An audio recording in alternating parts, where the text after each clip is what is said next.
काही विद्यार्थ्यांवर दंडात्मक कारवाई केलेली आहे। 31 मार्चला रामोवन नाटक सादर करण्यात आलं होतं। त्यामध्ये श्रीराम आणि सीतेचा अवमान केल्याचा आरोप करण्यात आलेला आहे। स्त्रीवाद दाखवण्याच्या नावाखाली संस्कृतीची थट्टा केली आहे असा आरोप करण्यात येतोय।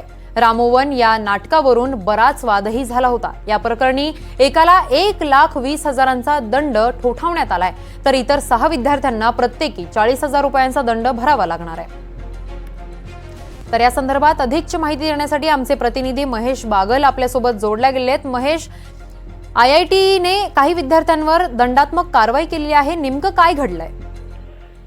मुंबईतील सुप्रसिद्ध IIT बॉम्बे या शैक्षणिक संस्थेमध्ये 31 मार्च रोजी परफॉर्मिंग आर्ट्स फेस्टिवल आयोजित करण्यात आला होता।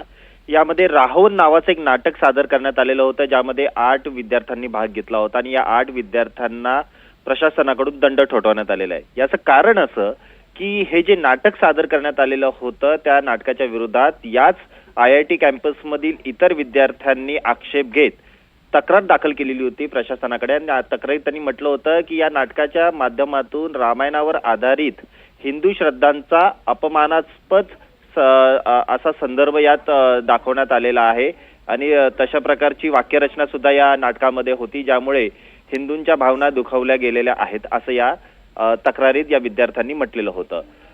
एकंदरीत नाटकात मुख्य पात्रांचं जे चित्रण करण्यात आलेलं आहे ते अपमानास्पद आहे असं या विद्यार्थ्यांनी म्हटलेलं आहे आणि स्त्रीवाद दाखवण्याच्या नावाखाली संस्कृतीची थट्टा केली गेली आहे असा आरोप या विद्यार्थ्यांनी केला होता।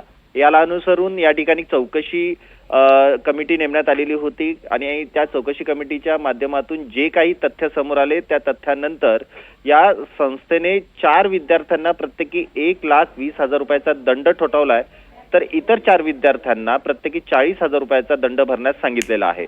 ते एकंदरीत पाहता बॉम्बे IIT मध्ये गेल्या काही महिन्यांपासून काही ना काहीतरी एक वाद समोर येताना आपल्याला पाहायला मिळतोय। अगदीच धन्यवाद महेश, तुम्ही दिलेल्या सविस्तर माहितीसाठी।